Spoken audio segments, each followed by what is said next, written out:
And welcome back, everyone, to week 2 here at the PCS. I am Pyrotechnics. He, of course, is Clement Chu. And I am so excited to be here for our next week of games. Now, before we get started today, I'd like to thank our sponsors, of course, for the evening is going to be CTBC Bank, China Airlines, and Chunghwa Telecom. Thank you for helping to make the PCS happen. Clement, how you doing, man? I'm doing great. It's really great to be back in the PCS, and I just wish our league could catch up to all the rest of the action. We started a little bit late, and we're finally going into our kind of midway point of the season with this week 2 here. 3 straight days of games. I can't wait to get into it. Oh, yeah, and they're going to be some real bangers, too. I'm very, very excited to see what these teams are bringing out. Of course, I've been looking over the schedule. I've been looking at how the teams performed on week 1. Patch 11.13, still a lot of exciting stuff to see. And some unorthodox and interesting picks. But that's what I love about this region. These players are not afraid to pull out the comfort picks and just say, who cares what the meta is? We can beat you down with our preferences. And sometimes they can. Yeah, we've seen a lot of interesting stuff really pop out here and there. PK with his Ornn, ever old reliable. We saw Nico come out from Kino, and we also saw the Heimerdinger from Moonblack. So some of the experiments definitely worked out. Some of them, not so much. But I love the fact that we're continuing to see teams just play to their strengths. Absolutely. But of course, if you take a look at the standings, we don't have too much surprising here. PSG Talon being on the top of the table should be absolutely no surprise to anyone, international or local, watching. Of course, following them is Megabank Beyond Gaming. Taipei J-Team, Boomy Sports, and HKA are going to be right in the middle of the pack, along with Berjaya Dragons. They're sitting at 2-2. And of course, Machi 1-2. That looks surprising, but you have to consider their schedule's been a little bit tough. They've definitely had the hardest schedule so far, and they've actually only dropped to teams that were higher seeded than in spring. So they've only lost to PSG and Megabank Beyond Gaming so far. So it really looks bad for them, but it actually is a perfectly normal start. I'd be a little bit more worried about Impunity that suffered an 0-3 day on the very last day of the week. Yeah, they had a really, really rough start to the split. I'm excited to see if they can catch themselves back up. And of course, I know Alpha Esports was 0-3. We'll see if they can manage to pick up a first win. But Liab, you've been talking about this team showing some improvement from the spring split, showing better games and just hanging on and playing pace with some of these more competitive teams. And I know you made a prediction. They might get their first win this week. I'm excited to go into that with you. Yeah, we had to wait all the way until, I believe, week 3 for their first win to happen, but I believe we're going to get week 2 wins for Liab right now. They were dead last in terms of the GD last split, but this split, they've actually improved their early game to number 6 in the entire league. So great jumps right there. Don't get fooled by the no wins just yet. It's bound to happen. Yeah, it's definitely only 1 week of play. A lot of things can happen, all sorts of crazy stuff, especially in a league like this. But are there any other surprises, anything that jumps out at you, Clement, from the first week of play? Any teams you think could really shape up to be a dark horse here in the summer split? There's a couple I really personally like. I think Berjaya Dragons was one that we didn't really expect to have such a good laning performance come out. They've usually been kind of a weaker early game team. And also Alpha Esports, despite their no-win record, has also looked better too. So overall, I would say the PCS has definitely leveled up over the offseason. We're seeing a lot more competitive early games and just a lot fewer blowout wins coming from either side, the red side or the blue side. So overall, I would say this is a much better regular split than what we had before. And that's always better to level up the competition, right? When you get stuck in these more stagnant rankings where teams are just beating the ones below them consistently and convincingly, you don't really have a chance to improve, right? If you keep it close, if teams are a little bit more on your level, there's a chance for really leveling up the play. So I'm excited to see how that progresses as the split goes on, of course. We'll get into today's schedule in just a bit, but before we go on to that one, Machi 1-2, as you mentioned, a little bit of a tough schedule for them to start. Impunity having a really, really rough day 3. Honestly, the team that really stood out to me is very impressive. I think Clement was Hong Kong Attitude. I really like what this squad is bringing. I believe they've only lost to PSG Talon, and they've got some real tests today, starting off against Beyond Gaming. Yeah, I actually love this team as well. I've always been a huge fan of their drafts, but we can go into that later. First off, though, Player of the Week is going to go to River. The guy got a pentakill on his Xin Zhao, and if you look at those stats, they're really, really crazy. He has the most DPM out of any player and the most kills as well. And he's actually a jungler. He's not a carry from the mid lane or from the AD carry position. He's actually a jungler carrying the league in terms of damage and in terms of kills. Great mechanics all across the board, super efficient jungle pathing, and a huge part why PSG is still flawless so far after week 1. Yeah, the whole team is just an absolute terror, but you can see in the highlight reel here what River was able to accomplish on that Xinjia. I believe we'll get that pentakill in all of this as well, but it just was an absolute masterclass showcasing how well he can play on those 3 champions, how he can play on probably just about any of the champions he picks, and really just setting up a lot of these engagements, as well as getting the big pickups for himself as Viego was immaculate. And that's a champion that, I've had a lot of people tell me is, and I quote, kind of busted, but he still makes it look especially good. Yeah, really. It's all about these teamfight clips that you're seeing right here. And River is someone that not only dominates early game, but he has the mechanics to actually play out those teamfights very, very well. And I think that's really what sets him apart. A lot of the junglers we see have this sort of a fall-off phase after the first 15 minutes of the game. They gank, they clear, they do their jobs, but then in teamfights, they usually are sort of like half a character. But for PSG's case, like, River is actually the main carry in a lot of these team fights. He is able to transition those early game leads very well into the later phases of the game. If you can call PSG late games, later phases of the game, they actually usually end the game pretty early on. But it's really surprising to see someone come out as the focal point of the best team in the league and play from a non-carry position.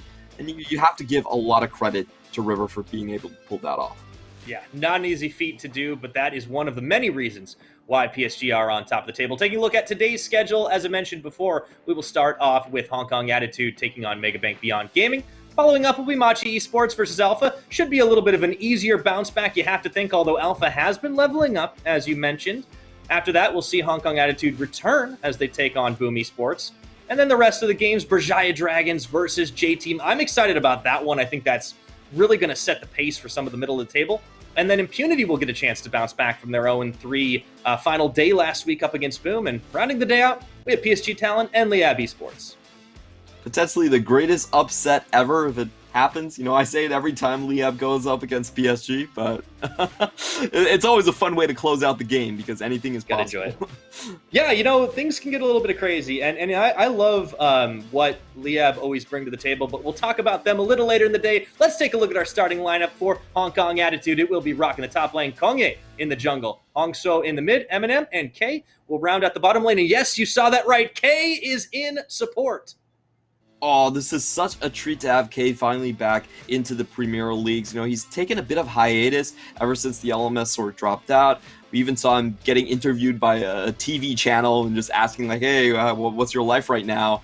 And he did transition to content making for a while, but it's great to see him back. He's really been a staple of this region for a very, very long time. Always a standout support.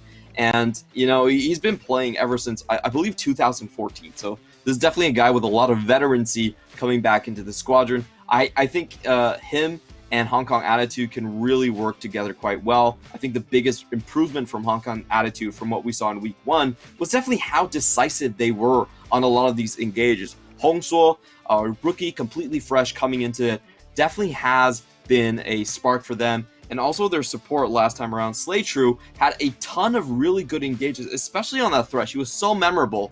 But, having a veteran like K coming back definitely is, I think, is still going to be a bit of an upgrade overall. Yeah, we will see. And their opponents for today, of course, are going to be Megabank Beyond Gaming. In the top lane, PK is going to be subbing in. We've seen at least one game from him so far in summer. And, of course, Husha, Mawan, Doggo, and Kino will round out that lineup. And I think this is a big test for Hong Kong Attitude because Beyond Gaming, pretty much against everybody but PSG, have looked incredibly good, especially out of that bot lane. Doggo is a beast coming back from MSI. He's really just playing on a completely different level at this point. The rest of the map, yes, there's small leads getting acquired here and there, but bot lane has just been demolishing their opposition, and they've really taken a page out of the PSG playbook. A lot of 4v2s are being set up like we've seen, and because Doggo and Kino are always pushing the lane despite the matchups, they are able to pull that off quite easily. But once again, both of these bot lanes very top tier. You can tell in the KDA that they're both double-digit KDA, 24 KDA coming out from Eminem. I checked the stats myself. That's actually correct. It is true. But I think the two of them have very different functions on their team. We've seen Eminem always get the counter pick, and he's been playing much more aggressive early game, going for more of the Kallistas, while on the other hand, Doggo is clearly a hyper carry. They are just trying to get into the late game, and you can tell, especially with PK, who is something that specializes in tanks, they will probably once again go with something like the Aphelios or the Jinx and make sure they just can't win once the game, can't lose once the game gets past 30 minutes. Yeah, it's really going to be all about protecting that hyper carry. And that's really one of the big reasons you see a KDA difference, despite they're both double digits, as you said. Doggo maybe dies a little bit more, but he's still going to fire off rounds and rounds of shots. And definitely the team able to play through them. Let's take a look at the picks and bans as we get underway. Hong Kong Attitude on the blue side, Beyond on the red. So we'll start off with the Nocturne, the Akali ban, and of course the Gwen on the red side. So the three big champions that really cropped up in week 1 have been Gwen, Ezreal, and Xin Zhao. These three champions have been picked over 5 times, and they've only lost 1 game maximum. So these are kind of like the power picks coming through. A lot of teams will be taking them out both sides.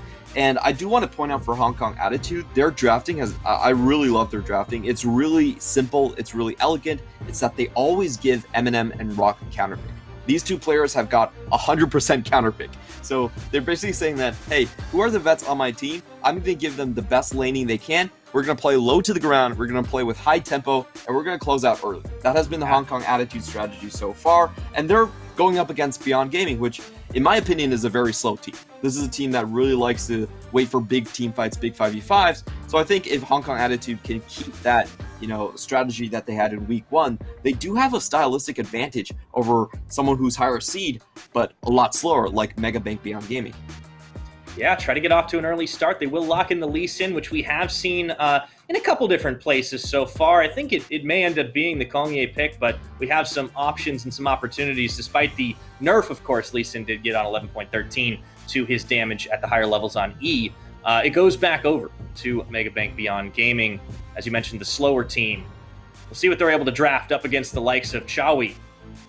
Hong Kong Attitude looking for that Ophelia, certainly flashing it, but they will lock in the Thresh for Kino. This is exactly what you expect out of BYG. If they get an open 2 pick, Thresh is not banned, which I'm actually kind of surprised. I think there's a really good tell that Hong Kong Attitude are willing to give over hyper carry comps in order to go under them and basically outrace them in terms of the match.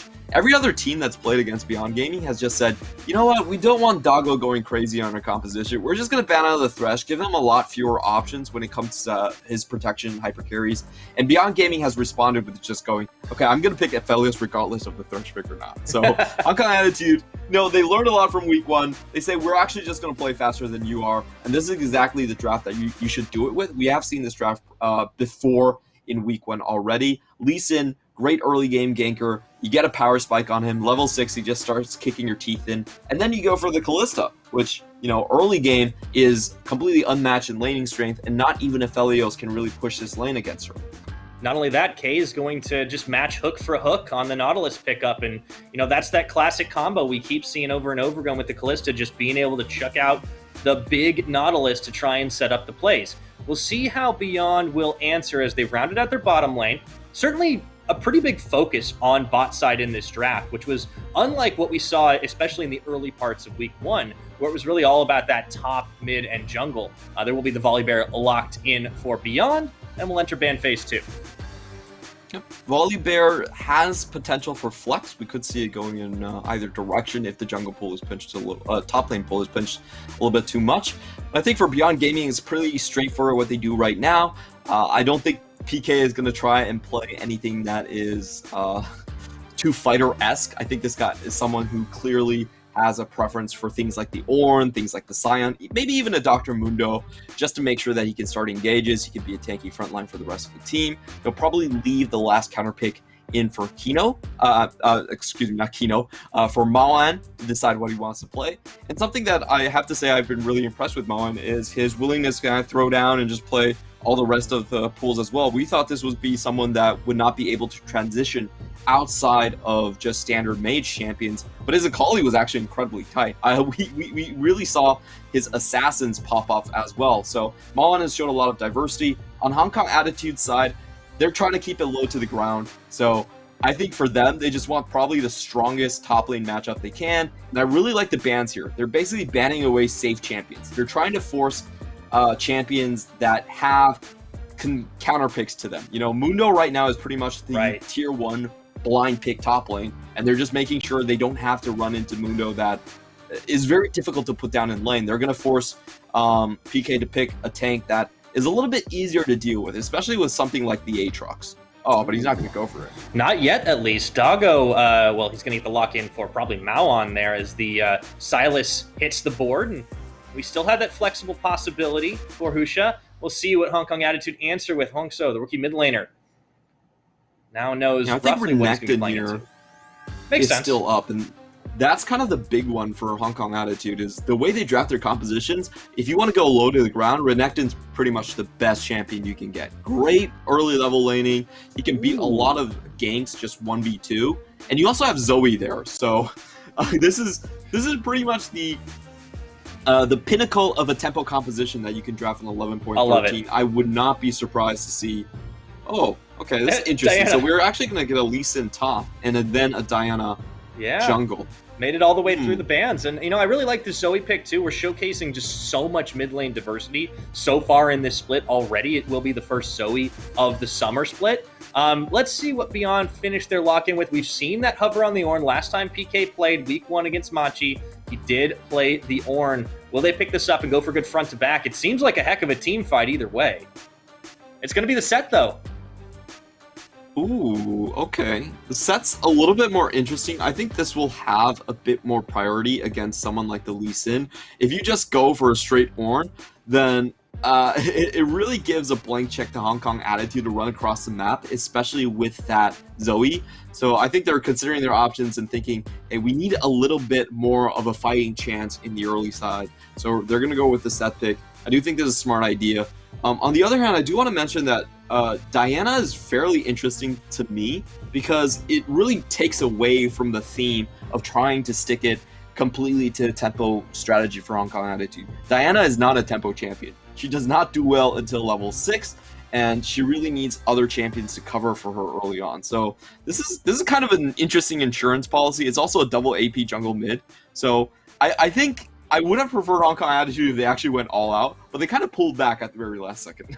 Yeah, I wonder if they just saw something that they weren't 100% sure on, and they wanted to give themselves a couple of options. I honestly wouldn't put it past the drafting, but so far, I honestly got to hand it to the way HKA have been drafting, and the results have borne themselves out. But will they be able to take down the number 2 team from the spring, Beyond Gaming? And look at that lineup. There's some beefy boys on that squad, and they're all going to circle around Doggo as he tries to pick off these members of Hong Kong Attitude.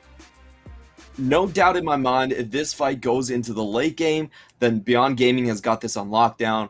But what we should really pay attention to is the early game in a bottom side. Kalista, early on, very, very strong against Aphelios. She can start piling damage on him level 1 before Aphelios really even has an ability to counter back. And then the Nautilus versus Thresh matchup. This is a standard counter pick to go the Nautilus into the Thresh. You don't have as much of a hook wind-up time, so you can actually win out on those crowd control trades.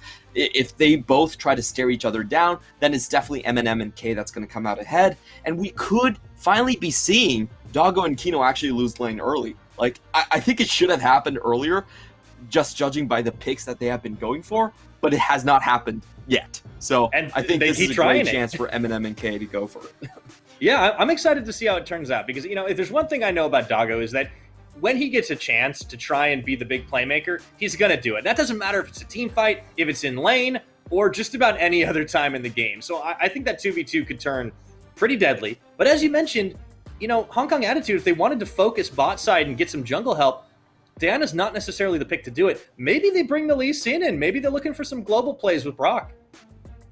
Yeah, definitely could be the case. You know, Lee Sin is one of those champions, is if you get a teleport behind an enemy, then your engage unreliability goes completely away. The Dragon's Rage is just such a great tool to engage when you're already behind enemy lines. It's very difficult for teams, for members to even flash out of it. So that could definitely be a possibility. You could see Kongyue just try to farm up for a very long time, and, you know, actually let Doggo and Kino push. I think that's a viable strategy when you have a composition like this that is so strong in early skirmishing that if you expend your teleports, you're almost guaranteed to get a teamfight win.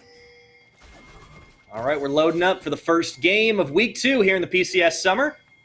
The 2-1 Hong Kong Attitude taking on Megabank Beyond Gaming at 3-1. This is going to set the tempo for some of the standings going forward here. I really like what these teams are bringing out. Early game versus the late scaling. It's all going to hinge on which way it swings. Let's take a look at the runes. Ooh, we do have some, you know, pretty standard runes for the Zoe. She's definitely playing for more of a elongated game. You know, sometimes we see very, very aggressive Ignite runes coming out, Electrocute, stuff like that. But it's not going to be the case this game.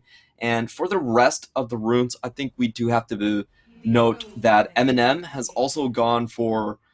this is kind of interesting, but in some senses, like, this cleanse could be more effective as a engage tool in specifically against the Thresh matchup than even something like a heal. It does allow you to get that extra tick of damage in, like, even better than the heal at points in this matchup. So kind of interesting to see that cleanse come out. And of course, late game team fights, it does help you out a little bit more as well. That's kind of in keeping with the insurance policy that Hong Kong Attitude have been trying to provide themselves with. Other than that, no real surprises as we will get a start. There was a sniff around for potential level 1 play for Beyond Gaming, but don't end up taking it as they just get the jungle leash off, bottom sides, and both lanes will take to it. Now, I know we talked about the bottom being a pretty big play potential here, but I do want to keep an eye on the top because PK's going hard at level 1. Yeah, definitely knows his damage numbers a lot better than Rock. You know, Rock just went up and didn't really factor into the face smasher. Goes behind him, gets the face smasher on himself, and then a minion that actually appears even behind him. So really good job by PK, just using that crowd control duration. I believe it's still like 1.5 seconds early on, so you get to swing in with both your left hook and your right hook on that, and you can see Rock has to completely give up the wave early here. And this is also something that Husha really loves. You know, he loves to sneak in that half side into early gank here with the stun. Oh, Hongso, that's going to be the flash, and they just jump right on top of the Zoe. Forces the flash out from Hongso. Good play, but a trade of summoners. And then Hongso gets double flashes here. He actually gets the opponent flash and then uses both flashes to get himself out. But really, really nice play coming in for Husha. And this is something we should expect a lot more in 11.13. Your camps don't really respawn that much. So respawn 15 seconds later than they do in previous patches. So you do have a bit more of that downtime to go for these sneaky ganks and still come back to your Krugs on schedule. Or just go to your opponent's jungle and bully them out. I mean, I love the weight that Husha's throwing around here. We'll check back into the bottom side because Doggo already trying to trade out with Eminem and K. Kino so far the one that's faring the best of it all as we keep pretty even on the farm game. Yeah, he's looking for plays. You know, pretty important for them to sneak out of lane early on. We have seen a lot of this combo just go for early skulls if they can get lane early. This is something that we have seen a lot, but ooh. Ooh, Rocky's trying to walk away from it. Yep, you hear the sirens. You got to go running.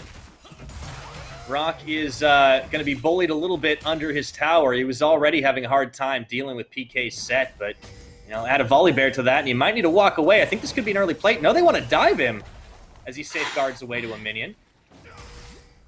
Yeah, fortunately enough for Rock, he does get his minion wave back, so he's able to pick up at least the back end of that wave. He's not completely zoned out.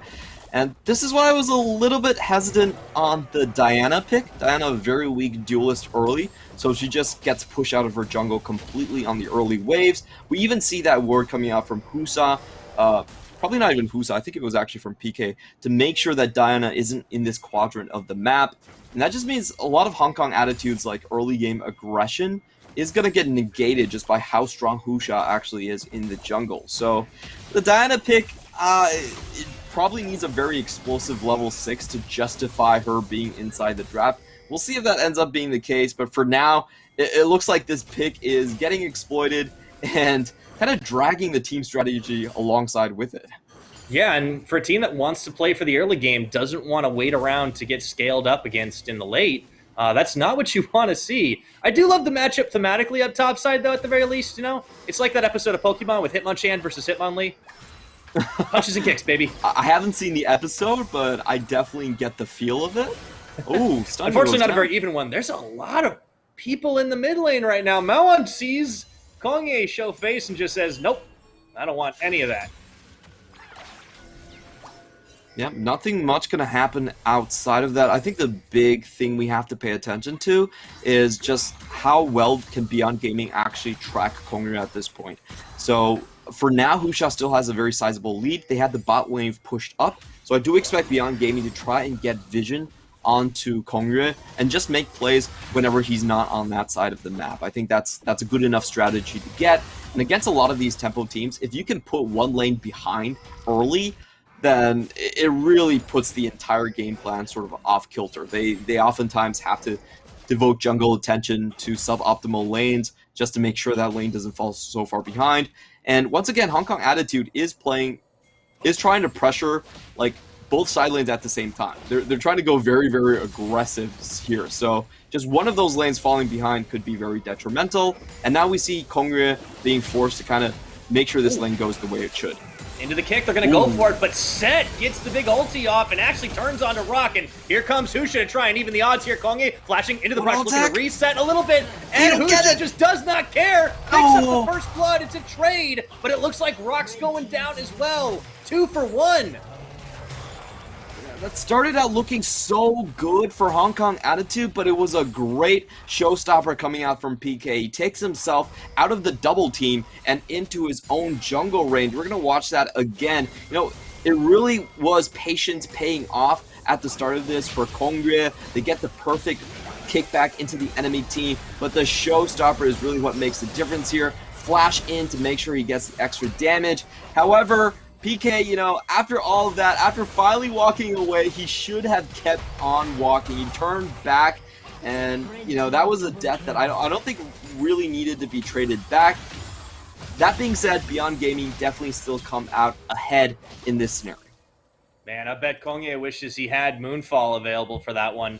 Was level 5 throughout the fight, and not able to put out quite enough damage to take down PK before Husha could show up, and does hit that level 6 mark after the fact, but it has been a slower early game than I think Hong Kong Attitude wanted, and we haven't really seen a whole lot of roaming. As K makes his way back down to the bottom lane, I just mean in general, we haven't seen these big plays being set up outside of that one Kongye tried to do. I'm kind of surprised that teleports haven't made an earlier appearance in other parts of the lane, considering what this team drafted for, Clement. I totally agree with you. The biggest surprise to me is a Hong Kong Attitude not even trying to force anything in the bot side. If you're playing Kalista versus Aphelios and you don't get a hurt early, the damage drop off is so noticeable between these two champions. But I guess it's all about topside for them. Yeah, Kongye is back. They're going to try and get Rock ahead on this one. And man, another showstopper as he moves away. Not enough to save his life, but he did make them pay for it, at least a little bit. And Kongye goes straight for the Rift Herald solo. You can see Hongso is actually moving up there too. I don't think he was entirely certain that they were going to be able to pull off the 2v1. Yeah, that was slightly risky for them. Husha was on route, and you know, PK still did a lot of damage concerning that gank. So overall, that was Hong Kong Attitude, I think, just trying to force the issue and saying, you know, maybe bot lane, there's not a ton of great chances right here. It's very well warded up on the bottom side of Beyond Gaming's map, so they're just trying to go up and punish PK again. I think the most important thing they gain out of this kill is making sure that Kongre can stay ahead of the curve. She's already at 2 kills at this point with the Hextech Accelerator online, so that's what you want to see if you're running a carry jungler like Diana. She is a champion that, you know, scales up incredibly well. We've seen a lot of level 9 Dianas just be able to kill soul laners on one burst, so getting those kills and getting that gold distribution on her is definitely the biggest gain for Hong Kong Attitude out of these ganks. And so far in this split, Kongye has looked very, very good when he's gotten a chance to get involved in these fights early and often.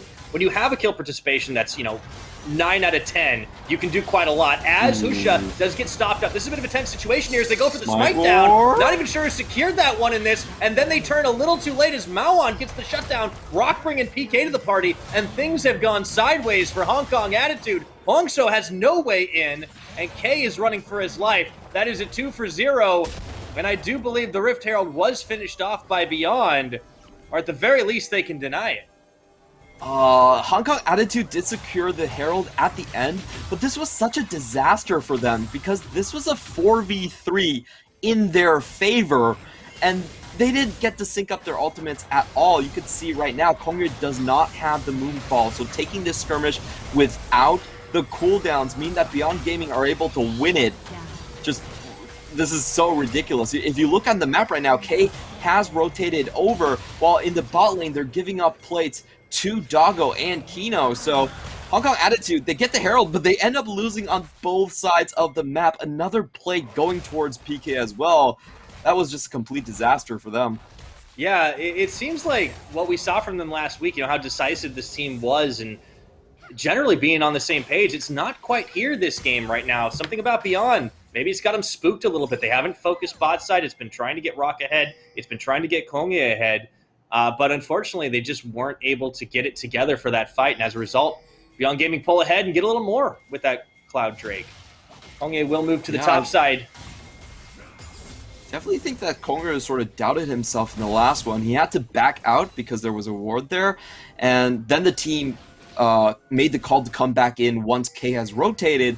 But throughout that fight, Dragon's Rage was not used, Moonfall was not used, and that is the causation for this massive gold swing that we see right now. Just taking a look at the map, Beyond Gaming actually managed to take 4 plates in the bottom side, and then they took another 2 plates on the top side by PK after the fight was won. So even if this Herald gets a full charge, that's only 2 plates going back to Hong Kong Attitude in a trade for 6. And they are going to go for us. PK had full vision of what was happening right here, and he is not afraid right now. Big old showstopper to bring Kongye back, but Maoan says, "You are not getting away today," and takes down the jungler from Hong Kong Attitude. Picks up 2, and now with no one left to oppose, we're not talking plates anymore, Clement. We're talking first tower for Beyond.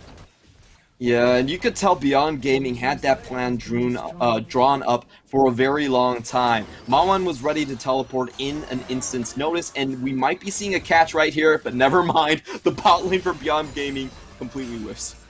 They tried, but Hongso was a little too fast for them there on that Sleepy Trouble bubble. Able to defend the lane, and Doggo and Kino have had a very quiet laning phase so far. It's been really easy for them to just sit back, get a better farm than M&M and K, and just set up on those tower plates. And, it really is surprising how little action we've seen down there, given what it looks like from the draft phase. But here we are.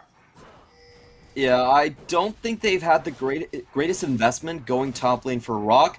If we think about what's happened this game, Kongre has went top 3 times, and only once did that result in a positive trade for them. And even if you look at the CS score, PK is still up by 20 CS. You can see on the minimap, PK has full vision of where Kongre is. They've been waiting for this play to develop. He goes forward and gets the backward showstopper. Kongre just doesn't have the damage at this point. And on our map right now, wow, more action. Yeah, and Hongso is just going to get deleted. All of a sudden, Husha shows up to make a big play for his team in the mid lane alongside the rest of the squad. And Beyond Gaming are just looking like a team that has got it more together, that understand their win condition. They want to get to late game, but they're still doing fine. And Rock, unfortunately, just leashes the blue buff over to Husha.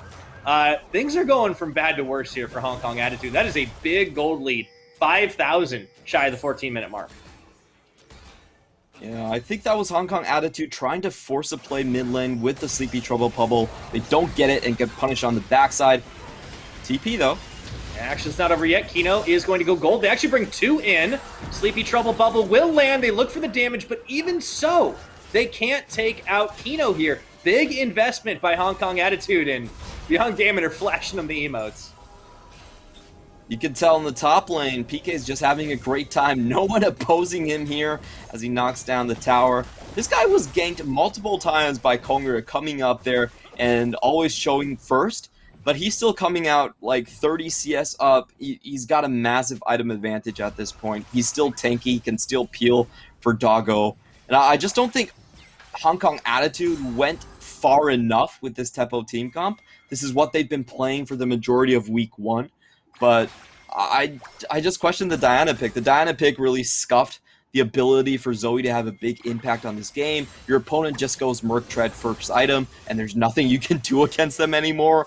They invested into the top side, which was a very poor choice, and Callista is at the point in the game where she's not going to have the same impact as Aphelios. So, you know, Hong Kong Attitude drafted for one thing, but they played for a completely different other thing. And this play was, you know, just Kino showcasing his stuff. His use of stopwatch here takes him out of the first crowd control. Even though the Sleepy Trouble hits, he has a perfect exhaust just as Hongsuo flies in, which avoids most of the damage, and they get out scot-free. Yeah, you know, I would have loved to see that play like 8 minutes ago. Like that's what I'm talking about. Like right when everyone gets level 6 would have been great timing. Unfortunately, as it was, they invest, you know, teleports down in the bot, don't manage to pick up what they're looking for, and the map continues to be seeded over here to Beyond Gaming, who should be able to pick up another easy dragon as they also get a turret down bottom, Maoan rotating. Kongye going to try and secure Rift Herald as a consolation, but PK knows exactly what's happening. And I think we might be in for a bit of a fight here unless Kongye just decides to give it up. I think he has to turn tails and run by this point. Like, Beyond Gaming, they're rotating so much faster, and if they even want to contest, they need to have teleport on Hongsuo. Hongsuo has a spell book, but doesn't have the summoner to really contest right here, so you're just going to see Hong Kong Attitude back out at this point. I think the win conditions for Hong Kong Attitude at this point have just narrowed down to that one Sleepy Trouble bubble on the side lane and onto a full team commit. I don't really see them winning any other way. I think if you take a random 3v3, just any 3 players from Beyond Gaming, they can probably win the skirmish. Like, not even a skirmish is going to save you. It has to be sort of like a 5v1 situation going forward for Hong Kong Attitude. And that window is rapidly narrowing because this Beyond Gaming team is playing so far ahead right now, and they're the ones actually getting the pick. At the moment, they look for K and nearly finish the job. Hook comes out for Kino, not going to land where they needed it to. Kongye is there trying for the defense. Sleepy Trouble Bubble will land, and it lands onto Doggo, but he's so well protected. Threshbox comes in. Big old showstopper as they pull Kongye into the team, and they will just charge down the line, not even caring about that tower. Shelly not even going to get a charge off on that one, and Beyond Gaming are so far beyond their opposition that they're going to be able to take this one. The fight still goes. Clement Rock tries to get the kickback. I don't think he's going to live through this one. Has to burn his flash to walk into the base. 2 towers, 1 kill, 1 big Rift Herald, and 1 more charge. And that window for Hong Kong Attitude to find a win is closing fast. Yeah, they really tried to go in on the Sleepy Trouble Bubble on Doggo, but even then, it was a pretty narrow shot. You can see Kongre inching forward to make sure he could get the ultimate. Out of nowhere, Husha just comes behind, and Set comes in as well. So, 2 great turret diving champions in Set and Volibear means that Hong Kong Attitude, once they didn't pull the trigger on the first beat, it was all Beyond Gaming's game. Yeah, we have talked about Hong Kong Attitude kind of really misplaying a lot of their early game and not playing to what they drafted for, but I want to give a lot of credit to Husha this game because he set up so many of these plays for this team.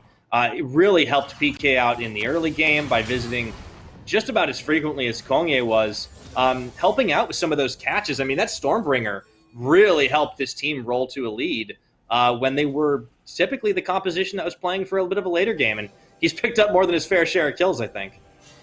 Yeah, Husha did a great job at just matching wherever Diana was going on the map. All 3 times Kongre ganked top, Husha was actually in the vicinity. So he's been reading this. I don't know how he's been reading it, but he's been doing a great job at just keeping tabs on where Kongre has been this entire game. I think a large part has been just the bottom lane, how well it was warded up, and how well they were able to dissuade Kongre from actually visiting where they should be going in the first place. Doggo and Kino just were able to push the lane 24/7, never get punished, and have their jungle match Diana the entire time. This is, I don't think it should have played out this way, but props to Beyond Gaming and Husha in particular, they were able to make it happen. Yeah, it's really like kind of textbook what they wanted to do. Just having a nice, easy cruise in that bottom lane for a while. And I really was expecting more action at Eminem and K, but didn't see a lot of pressure coming down there to start things off. And, at least they've kept pace for the most part. A little bit of a difference in the farm. Problem is you can't do much when the rest of your team hasn't been able to keep up. And now there are multiple threats on the Beyond Gaming side, right? I mean, PK is getting harder and harder to kill. So is Husha. And Maoan is really starting to dish out a lot of damage too. And then, of course, we can't forget about Doggo. So every lane, every player starts to become a threat. And Hong Kong Attitude are going to need the miracle play to get back into this game. I didn't think that we would ever see the game go to 10,000 gold difference around the 20-minute mark between two teams that I consider fairly equal peers, like Hong Kong Attitude. They actually have a lot of great laners, and Beyond Gaming is kind of a slow-playing team. We have to dissect why this has happened. I really think it comes down to those two failed rotations coming in from Hong Kong Attitude. When they rotated their support from bot lane into that Herald play, got nothing for it, and then they rotated Hong Suo and Rock double TPs into the bot lane and still didn't get a kill. Like, when you make those two big rotations and you give up so many turret plates, so much towers, that's how you get to a 10,000 gold deficit after 20-minute mark. Yeah, that's crazy stuff. For Beyond Gaming, I think we might be seeing their average game time drop a little bit. Looking at it, it looks like they usually have a game length of maybe around 26 and a half minutes. But the way they're accelerating things right here, that's liable to change, and might be seeing them go to 4-1 on the record. But Hong Kong Attitude are not done fighting just yet. They brought 3 to the mid lane, and Kongye waiting the wings. Sonic Wave connects, but so does the hook as Eminem forced to burn that cleanse here. It's rather unfortunate. Mon goes in. And who goes golden just to buy himself a handful of seconds before he goes down. And Maoan is a man on a mission here as Hongsko trying to get away. Desperately cannot escape. Burns everything. And that's going to be a barren play for Beyond. Yeah, and it all started off rather unfortunately. Hong Kong Attitude, Rock dodges out of the way and actually just gets Eminem's cleanse burned right off the bat. That's the go signal for Beyond Gaming. They don't stop until they get all the kills and have secured basically the Baron position. So I just don't know what much there is to say. Very unfortunate start for Hong Kong Attitude. Eminem has to be weeping inside after that cleanse just got burned because of his teammates' dodge. And Beyond Gaming steamrolled the team fight. Yeah, there's only one thing I can think of to say, Clement. It's go next fast. Let's take a look at this fight one more time because, yeah, a little betrayal of Eminem as K steps up and takes that damage there, but there's not much you can do from here when Husha goes in on the 3-man Stormbringer, and Kongye, the one you pick for that later game insurance, just gets deleted.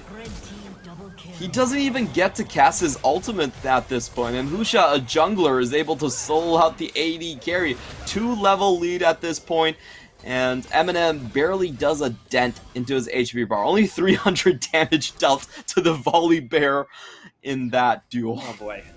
You know those movies, those horror films, Clement, where there's this unstoppable juggernaut that's just going after all the teenagers, and no matter what they do, he keeps coming? That's Husha right now.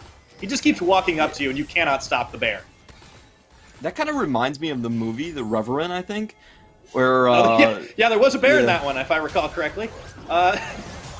Someone did get an Oscar for that, so yeah? there's some consolation prizes, but I don't think Eminem got an anything. Oscar, unfortunately. Yeah.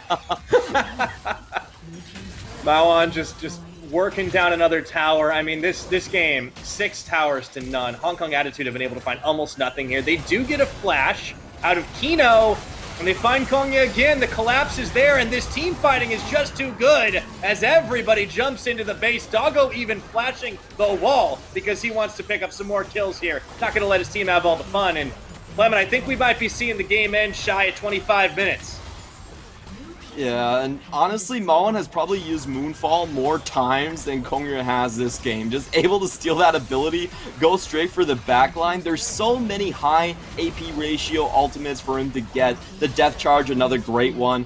Once more, Dago is going to be flashing his PSG tags. You know, at some point, I think his teammates might be doubting his loyalty to the squad, but yeah, he's having a fun time out there. Yeah, and this game certainly looks fun if you are a Beyond Gaming fan, as they will take the victory. 24 and a half minutes, final game clock thereabouts, and wow, that didn't look like a team that was going to play for late game, Clement. Not the way that they were able to close it out. And I'll have to be honest, I don't think they faced much opposition from Hong Kong Attitude trying to slow them down whatsoever. They were able to 100% full push the bottom lane the entire time. Top lane ganks didn't go for them, and they win early with the late game composition, like you mentioned. So, I just really wish that we saw something more like a Trundle compared to the Diana. I felt like the Trundle made a lot more sense. The movement speed, slowing down targets for Zoe to catch up on is very crucial. And he's one of the few champions that actually has a decent matchup against the Volibear early. Unfortunately, they went for the Diana, never got into a teamfight situation. We almost never saw the Moonfalls being used in the teamfights because he was almost instantly dead every single time. And it was a completely blank pick in terms of what happened this game. I think they could have left the Lee Sin for him. I mean, I think that would have worked out just fine in the early game. They could have played a more bullying topside. Renekton was open, I believe. A little bit baffling at the end. I mean, we've been praising Hong Kong Attitude's drafting throughout the split so far. I know it's only been a week and a day, but that seemed like a little bit of a miss in just the way they played out the game. No pressure bottom side, hard focus for Rock in the top, and it really didn't do much to PK. I mean, we've now seen PK come in twice and play these big tanky boys and just honestly have no trouble. He's barely broken a sweat across those two games. I think Hong Kong Attitude honestly just sort of psyched themselves. If they were playing with another opponent of a lower caliber, I'm pretty sure they just would have went for the Renekton or the Trundle like we've seen in their previous games so far. But I think because Beyond Gaming has such a formidable late game, they actually got it into their heads themselves and tried to draft for late game insurance policy with the Diana and just ended faltering on both sides of the game clock. So it's just really baffling. I really do see this as just getting into their own heads a little bit too much. You should play out your game strategy regardless of your opposition and just does what makes the most sense in the context of your own game plan instead of, just trying to shoot darts everywhere. Yeah, you can't really do a whole lot to hit a target when you're trying for multiple different things. And for Hong Kong Attitude, they will get another chance to really try that against Boom Esports later on today. But let's take a look at the goal graph, how this game unfolded. I mean, Husha, involved in just about everything, gets the top damage Delta champions this game. We were talking at the start of the day how, the jungler's not always in a carry position. Well, he wasn't even on a carry champion and he did it. Yeah, a lot of times we see Jungle Volibear is actually going for the Frostfire Gauntlet, just going for a more tanky build. But nope, not Husha. You get a 5-kill start, you go straight for the Divine Sunderer, deal max damage, and be the main carry of your team, while also just dueling out the enemy AD carry. This is really, really sad from Eminem. I think he's a much, much better player than what the damage charts indicate. But he just didn't get any help. He didn't get any early game bot lane fights. I mean, I feel like Doggo might even not be happy about these. Like, where is everybody? I want to play League of Legends, not play Farm Simulator. Yeah, neither of these AD carries, combined, they did less damage than Husha. And I think this is a really, really good indication of what's happening in the meta. Bot lane is not important at all. Bot lane is the lane that is least visited. Nobody goes there. A lot of people all-in on Heralds, but in this game, Hong Kong Attitude should have switched up what they've seen from the meta so far, and kind of surprising, actually, Maon gets the MVP. Yeah, I think that could be a little controversial. Husha did a heck of a lot, but it is easy to forget, considering the bear was in the front, that Maon was not far behind, and he was setting up a lot of plays, some really crucial hijacks to pick up ultimates, and really make a lot of CC happen to set up the kills. And a perfect score either doesn't hurt. So I don't totally disagree with it, but I get where you're coming from. Yeah, I think this was definitely off the last two team fights where he was able to get the Death Charge and then the Moonfall and just straight out delete two members off the bat to begin the 5v5s and snowball that to a win. Very strong performances from him for sure, but I really think it's just the game pace slowing down to the point where, you know, you're kind of expected to take over the game as Silas. Yeah, and well, he did the job he needed to. I mean, everybody on Beyond Gaming picking up what they needed to, and congratulations to them. But we will be going on a quick break. We'll be back in 10 minutes for game number 2 of the PCS. Don't go anywhere.